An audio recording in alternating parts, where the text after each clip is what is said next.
Kanalımdan ve mutfağımdan herkese merhaba. Bugün sizlere mayasız, çok lezzetli pişi tarifim var. Bunun için öncelikle yoğurma kabımın içerisine bir adet yumurta ekledim. Bir çay bardağı yoğurt ekliyorum 125 mililitre kadar. Bir yemek kaşığı şeker, bir tatlı kaşığı tuz, bir yemek kaşığı sıvı yağ, ayçiçek yağı veya zeytinyağı fark etmez. Bir paket kabartma tozu ekliyorum ve bu karışımı şöyle güzelce bir karıştırıyorum. Ardından yavaş yavaş un ekleyerek yoğurmaya başlayacağım. Normalde her zaman Doktor Oetker'in kabartma tozunu kullanıyorum. Gayet memnunum ama bu sefer farklı bir marka kullandım. İsmi duyulmamış. Açıkçası çok memnun kalmadım. Şöyle güzelce bir karıştırdıktan sonra ben toplamda 2 su bardağı artı 1 yemek kaşığı kadar daha un kullandım 200 milim bardak ile. Ama burada dikkat etmeniz gereken nokta unun kalitesine göre unun miktarı değişir. Yoğurdun sululuk oranı, yumurtanın büyüklüğü, küçüklüğü mutlaka un miktarını etkiler.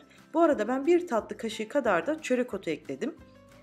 Sevmezseniz eklemeyin ama severseniz güzel bir aroma veriyor. Biraz ekleyebilirsiniz. 1 tatlı kaşığı kadar silme olacak şekilde. Veya susam da ekleyebilirsiniz. Lezzetlendirmek için tamamen arzuya kalmış.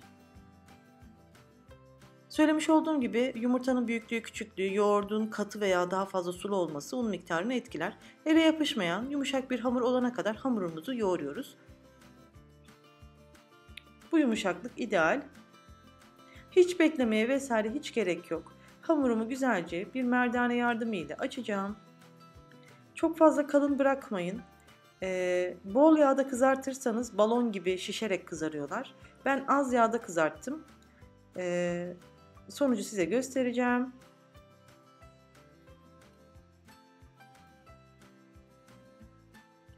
Bizim aile bu pişiyi çok seviyor çünkü oldukça pratik ve de lezzetli. Zaten bilindik bir tarif, herkesin de beğendiği bir tarif.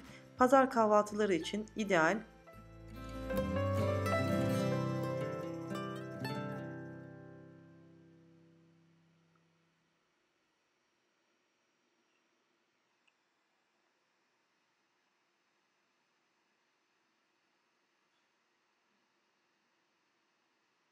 4-5 kişilik bir aile için de bu ölçüler yeterli. Daha kalabalıksanız daha fazla yapabilirsiniz. Ölçüyü 2 katını çıkartabilirsiniz. Evet, bu şekilde açtıktan sonra şöyle bir hamuru kaldırıp indireceğim ki kesme esnasında üzülmeler olmasın. İncelik bu kadar yeterli. Pizza keseceği ile kesiyorum. Bir bıçak yardımıyla da yapabilirsiniz. Dilediğiniz gibi. İsterseniz çay bardağının ağzıyla yuvarlak yuvarlak da kesebilirsiniz. Bu şekilde kestiğimizde kenarlar ziyan olmuyor. O yüzden açıkçası ben çok da düzgün kesemedim. Yan bir şekilde durduğum için. Ama zaten kabararak pişecekleri için çok da önemli değil. Isınmış olan yağın içerisine atıp kızartacağız. Bakın çok kalın bırakmadım. Bu incelik yeterli. Tamamen ısındıktan sonra yağın içerisine bırakıyoruz. Kızartmalarda ayçiçek yağı daha lezzetli ve güzel oluyor. Zeytinyağı pek sevmiyorum kızartmalarda. O yüzden ayçiçek yağında kızartmanızı tavsiye ederim.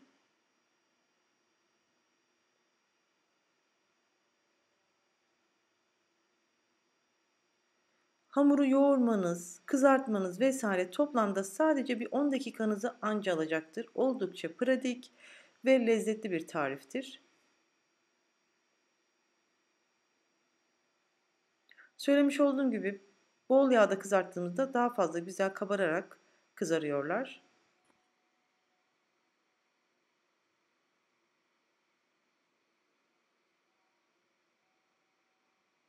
Çörek otu da çok güzel bir lezzet katmıştı.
Bu şekilde bütün hamurlar bitene kadar kızarttım. Güzelce bir servis yapıp size içini dışını göstermek istedim ama çayları döktükten sonra direkt servis etmiştim.